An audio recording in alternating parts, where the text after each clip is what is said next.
What the Actual Fork podcast is co-hosted by two intuitive eating registered dietitians, yours truly, Sammy Previtt, owner of Fine Food Freedom, and Jenna Warner, owner of Happy, Strong, Healthy. We can't stand diet culture bullshit and love keeping it real. Our mission is for all humans to believe that they are made for so much more than chasing a smaller body. We are also here to share with you that food can be fun and pleasurable again. Although we are medical professionals, we are human too. We are not afraid to share our deepest, darkest secrets and how years of our lives were taken by diet culture. We started this podcast so no human has to feel alone in their journey towards food freedom. So get comfy and join us for a casual convo where you can expect to laugh, cry, learn, and grow. Welcome back, everyone, to another episode of What the Actual Fork podcast. Sam and I just had the best time interviewing Ashton Barrett. I almost called her by her Instagram name, but Ashton is an ex-macro coach of 6 years who hit diet rock bottom, left her business, chose recovery, and is now a certified intuitive eating counselor, helping women reclaim food, fitness, their bodies, and their lives from diet culture. Yes. And one of the things that I loved about Ashton is how real she made it. And I think not that I ever don't think our guests keep it real, but she was just so validating for people that are going through this experience, sharing this is some of the hardest work you'll do. And this is really scary and this is really hard. And I think that's so important to hear because so many people try to just fix it. And it's no. We just need to sit aside our listeners and walk through this and let them know it's hard and that's okay. And I thought she just did such a wonderful job of showing that. That was exactly right. And I also love how she was full transparency. I don't really have the answer. I thought that was really cool because I think oftentimes as the coaches, quote unquote, along our clients on these journeys, it's we're expected to know everything, but oftentimes, they're just really hard scenarios. And it's that dietitian answer of it depends, right? And, your journey is yours. And that's sometimes hard to hear because we are conditioned to want answers. And she did a beautiful job of explaining that sometimes there just isn't an answer. And it comes down to experience and your own personal experience. Yes. So as always, I feel we'll start talking and I'm just get into it. Just get into the episode because I don't want to share anymore. But if you have ever counted macros, if you've ever been on a diet, and if you've ever feared weight gain, this episode is for you. And two warnings. One, we do talk a little bit. There is some, as Ashton was explaining her macro journey and her past with macro coaching, there is some conversation using numbers and terminology there. So trigger warning just for language if you're sensitive.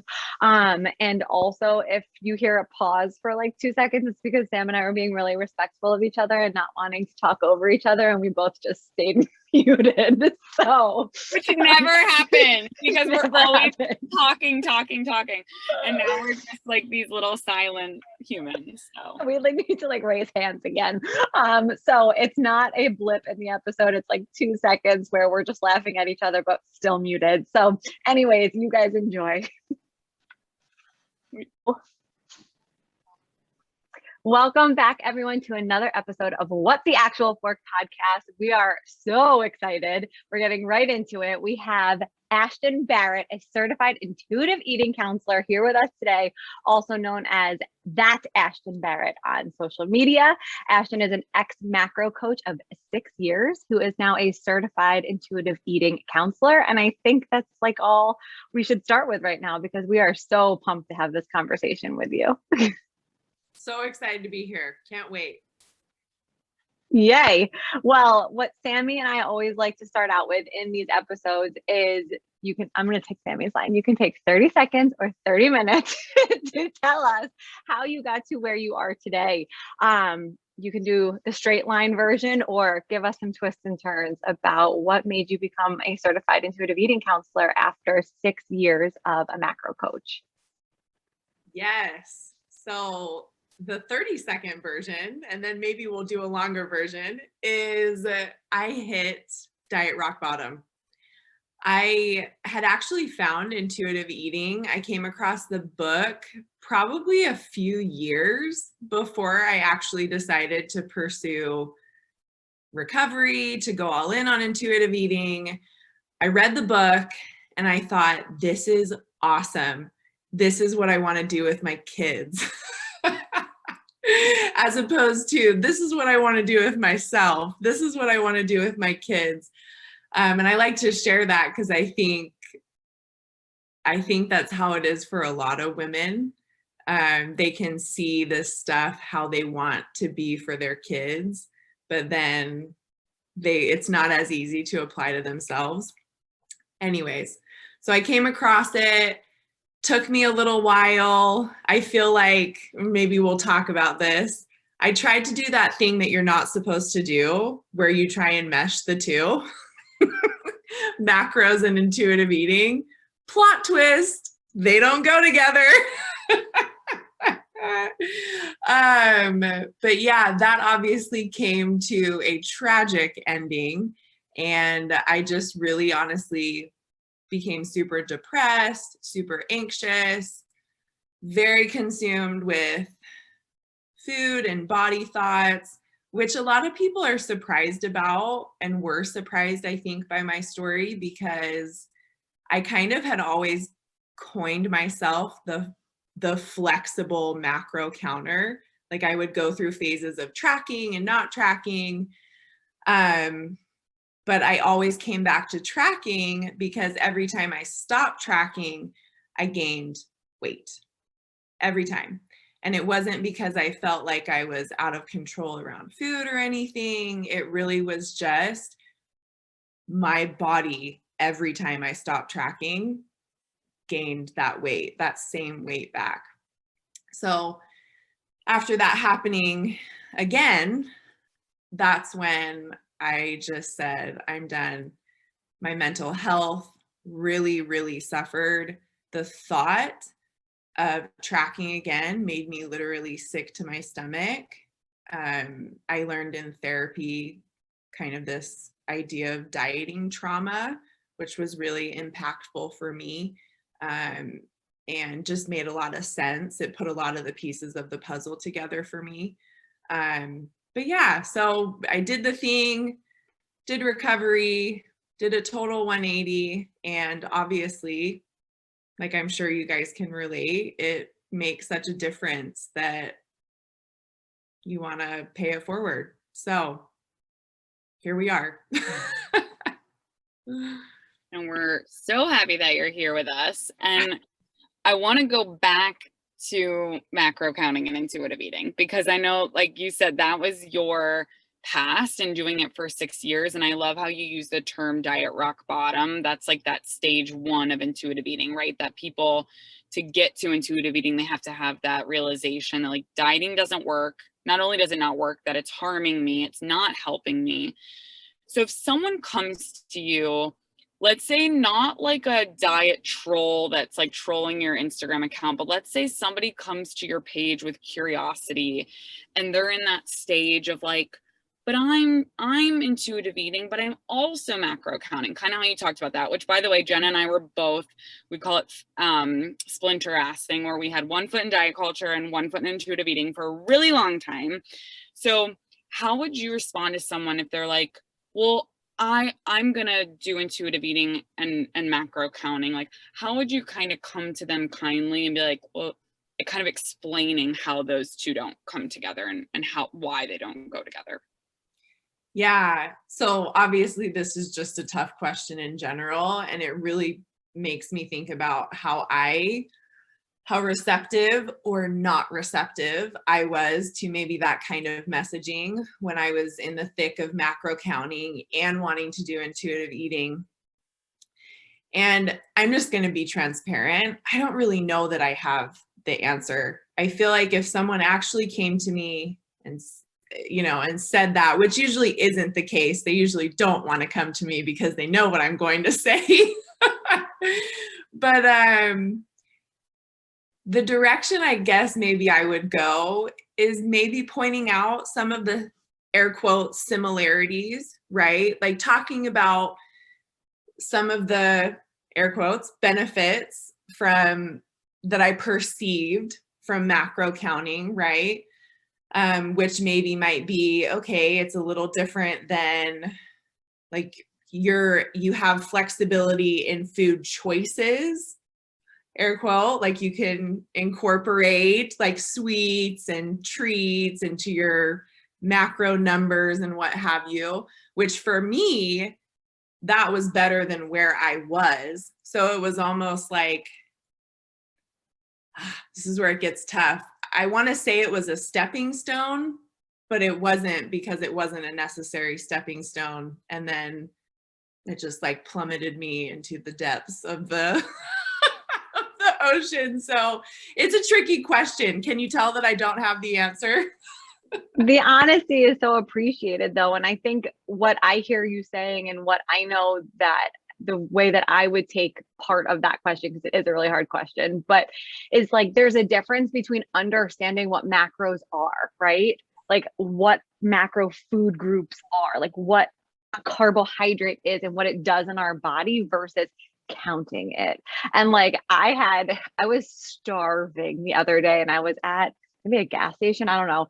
And I saw a bar that I used to eat that somebody had recommended to me because it was macro friendly, like way back in the day. And it was like a cookie dough flavored bar. And I was like, I'm so hungry. Like, I'm going to grab this right now. It was this weekend. I was driving all the way down the shore and I ate it and I spit it out when I was driving. I was like, what the fuck? Like, why back in the day did I care so much that this had whatever amounts of this and that in it, that it would fit into my meat? Like, no. So I think that there's a difference between, you know, being intuitive. In that moment, I was being intuitive. I was hungry and it sounded good.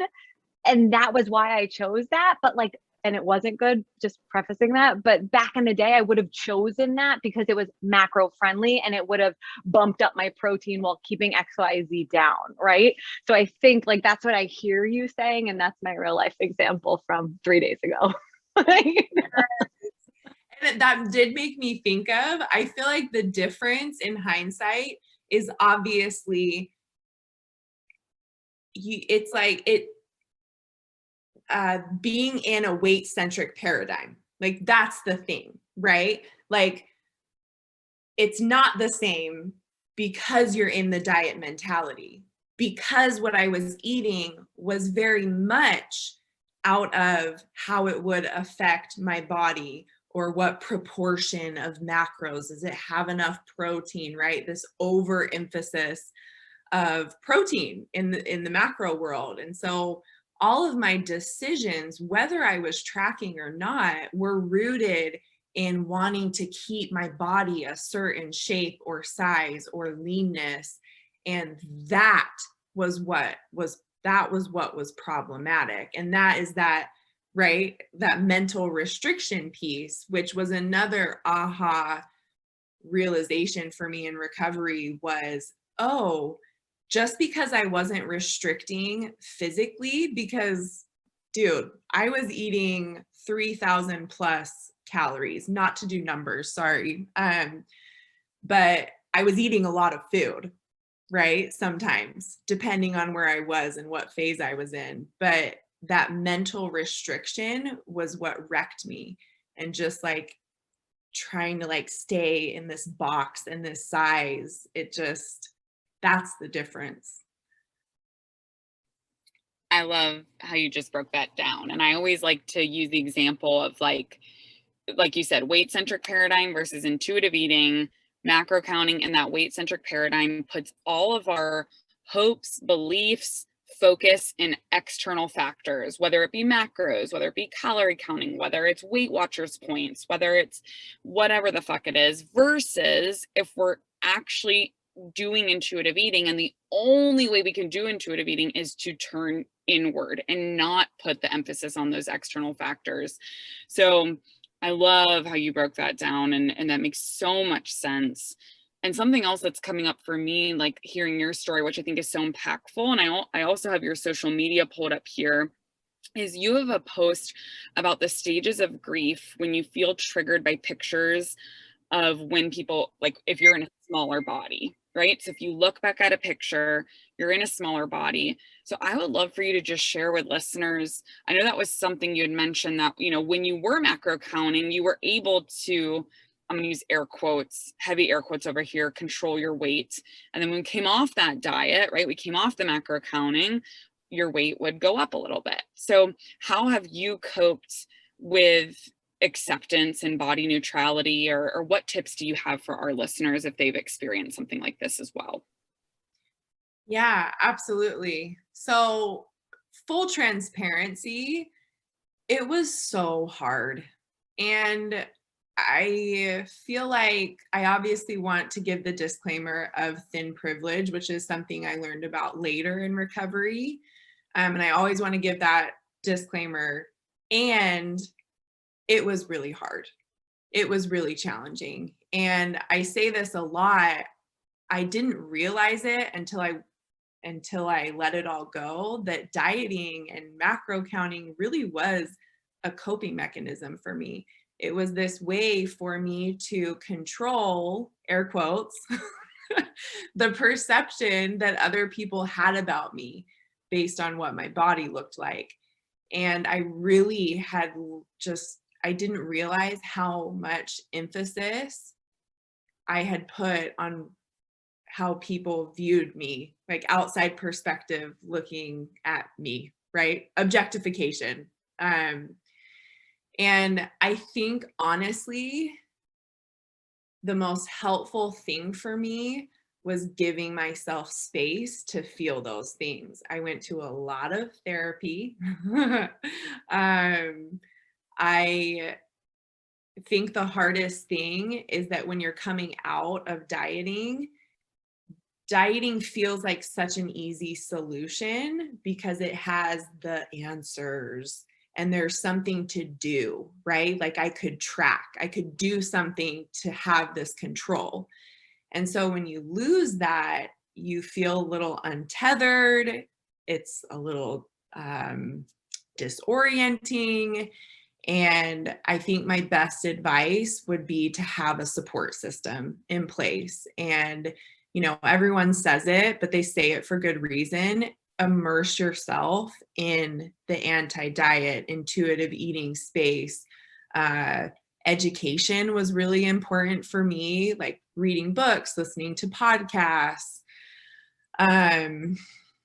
was really helpful. Just knowing that I wasn't alone and that this was a thing, this was real, because when you step into life, real life, and out of your anti-diet intuitive eating bubble, I mean, diet culture is everywhere. And so if you're not rooted in a community and really committing to seeing it through, it's really easy to fall back into those old habits, those old ways of thinking. And so I would just say really immersing yourself in a community, getting support, and holding so much space for yourself. Nothing's wrong with you. It is really hard.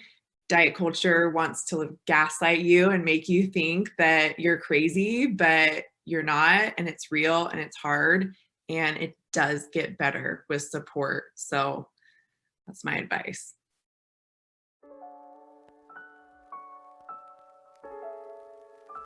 Hi guys, this is Jenna. Lately, I have been feeling overwhelmed balancing my responsibilities as a mom, a wife, a friend, a daughter, a business owner, all of the things. And I needed to add something new to my stress management toolbox. So I've recently tried Soul CBD's CBD oil drops that come in really delicious flavors. I personally have the raspberry lemonade, and I've been trying it daily as just another option to aid in my stress management journey.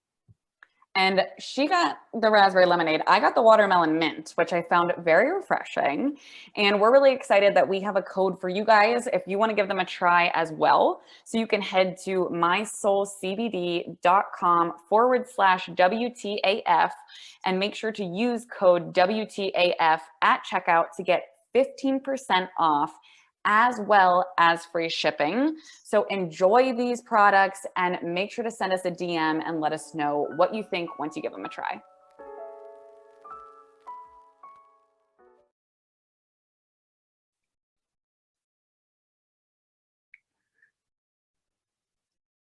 I think for the first time, Sam and I both wanted to talk and we didn't talk over each other. This is like such a win. We're being so respectful of each other today.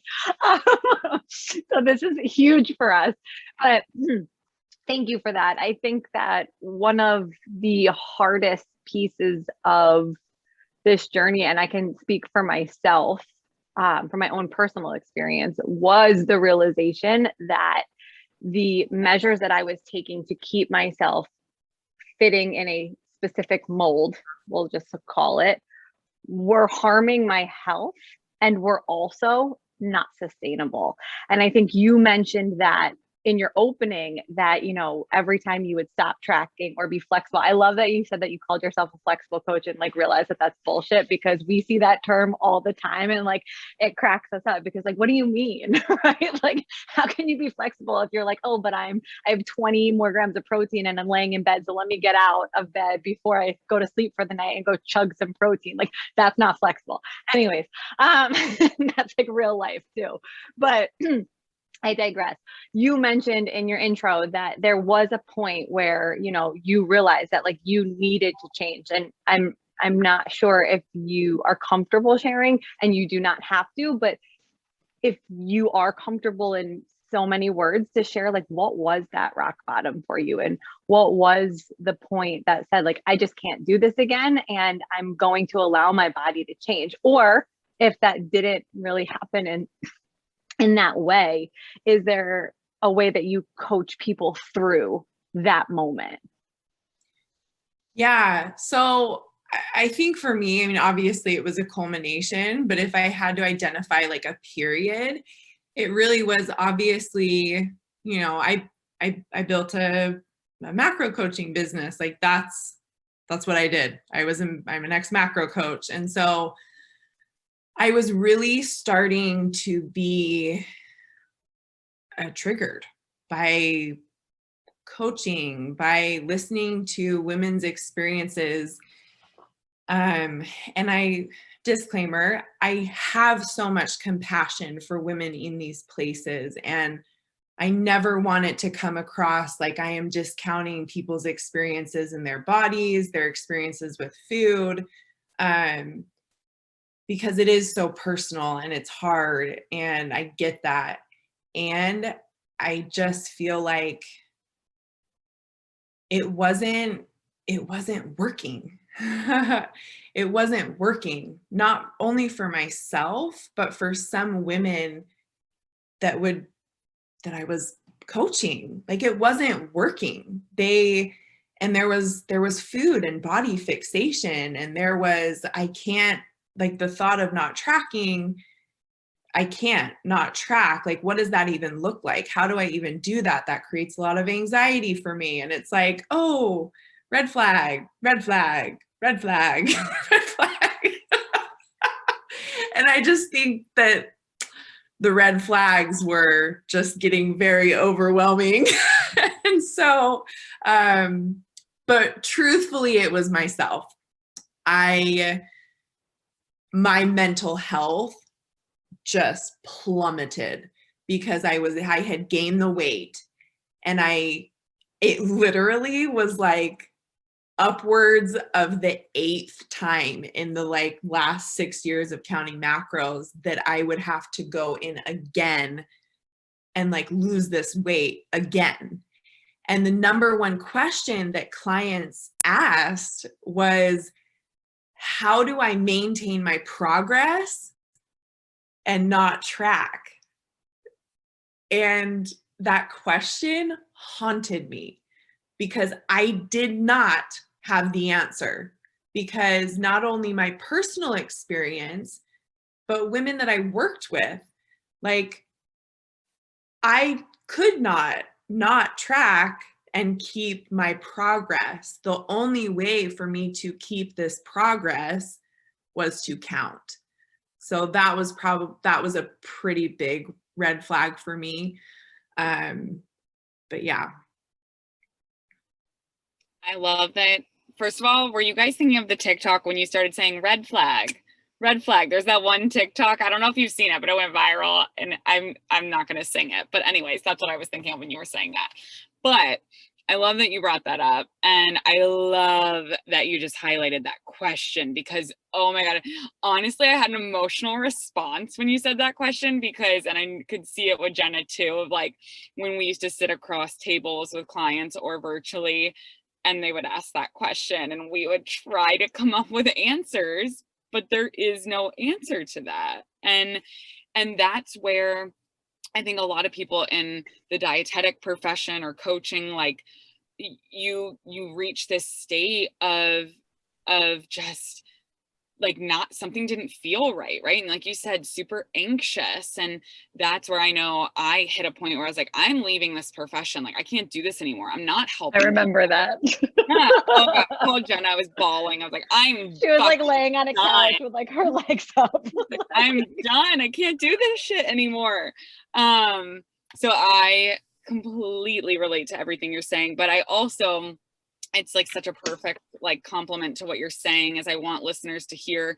I have, again, your Instagram pulled up, and right next to the one I was talking about, there's another one you posted that says, you are not a failure for gaining weight. End of story. Can you please just like tell us your inspiration behind that post? And I feel like it goes so well with what you were just saying. Yeah, I mean, according to the way that we've been conditioned to think, weight gain is bad. You know, like you should be able to be a certain size and stay that size for the rest of your life, which is preposterous. It's wild, right? But that's the way. I love when people come to you back in the day and they're like, I want to be my high school weight. I'm just thinking about that right now. Like how crazy that we used to like sit there and be like, okay, let's strategize. Okay. Yeah. Well, okay. That's such a good point though, right? Because that was another red flag for me.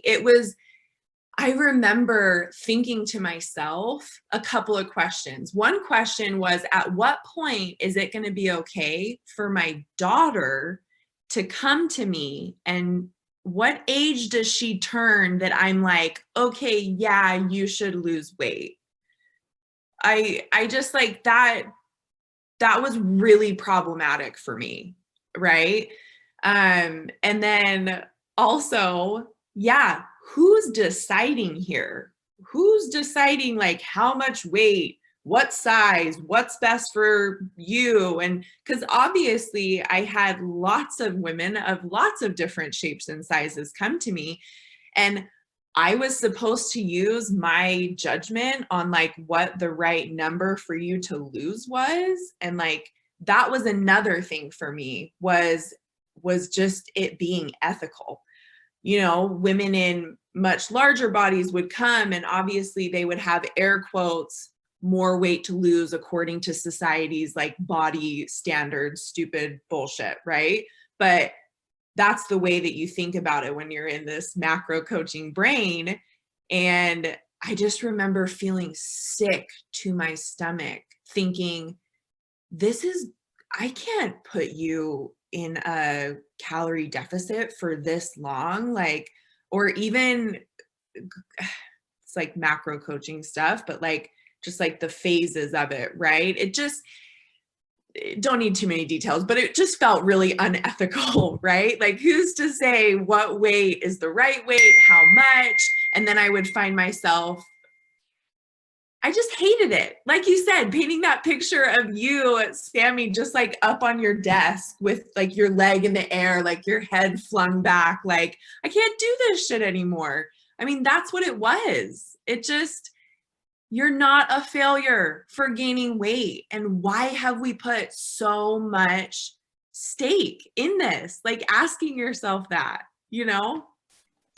Isn't it amazing too how many dietitians are out there that believe fully in the macro counting way of teaching people how to understand nutrition? It's so hard. And if more people could understand your story and listen to this, and if we can convert one other macro coach to come on this side, I can retire.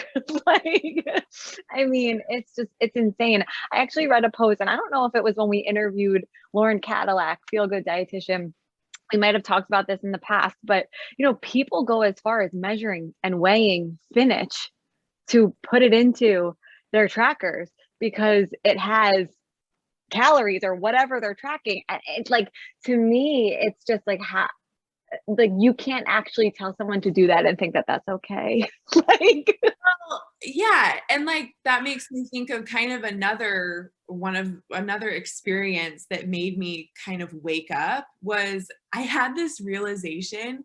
I was hitting the pillow at night, going to sleep.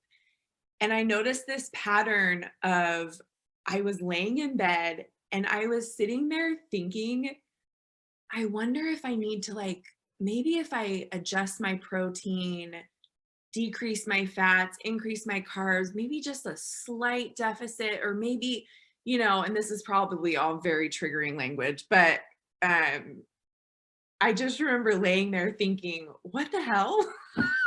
Like I'm laying in my bed at night. Like you're consumed by it, but you don't think you're consumed by it because it's your world. It's your view. You're in that weight-centric way of thinking. And, like the Lauren story, I love her, by the way.